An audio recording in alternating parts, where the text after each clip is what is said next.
the death penalty, it prevents recidivism. That's when someone who has committed a crime faces a punishment and then just commits another crime afterwards. For example, Willie Horton, he was incarcerated for life after robbing a gas station attendee, then stabbing him 19 times. He was temporarily released on a furlough program where he twice raped a woman and stabbed her husband. Another example being Clarence Ray Allen, who burglarized and murdered Mary Sue Kitt. He was sentenced to life in jail, but then he attempted to murder the witness that testified against him. According to the Guardian news site, the prisoner loses all positive ties and thusly they're more likely to fall back into a cycle of offending. The prison doesn't challenge the individual's behavior, rather it normalizes it by placing them with everyone else who has committed the same thing. If you were to abolish the death penalty, then everyone would just be life without parole.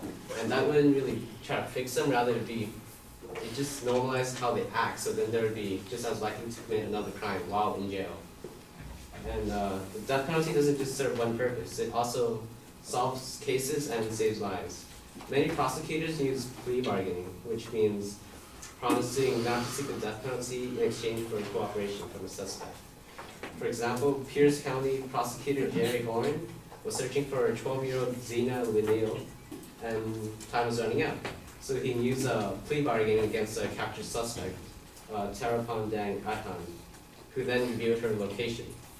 In another case, Henry Hill, he was a former mobster turned FBI informant when he realized his mobster members were going to kill him. Though not quite the same circumstance, it is here we see that death is a really good motivator. Hill says that, so it was either me or them. Initially, I had a lot of remorse, and it took me a long time to forgive myself for what I did, for being a rat. But I knew I saved a lot of lives by putting a lot of horrible people away. Abolishing the death penalty would mean that prosecutors lose a powerful tool in their arsenal. As said by Horn, he says, without the death penalty, we would have no leverage in some instances.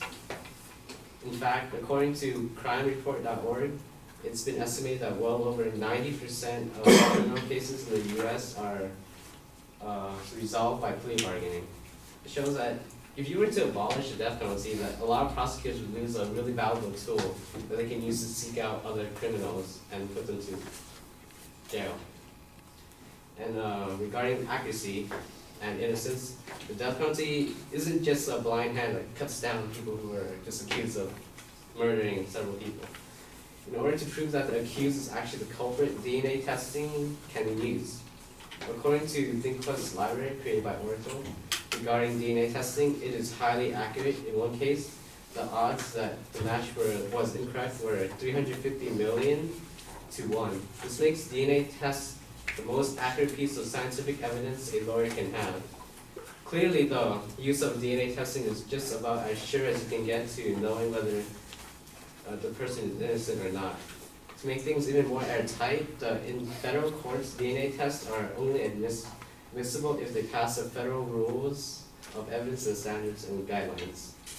The presiding judge of each trial must decide if the DNA test is generally accepted, accurate by a majority of scientists.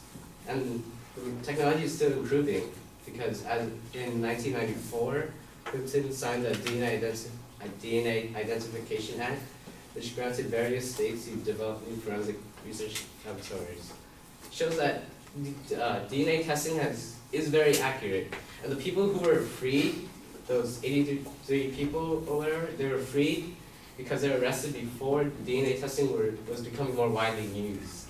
So as time passed on and DNA testing became more accurate and more widely used, we found that more criminals were actually not criminals, which is why today it's much better.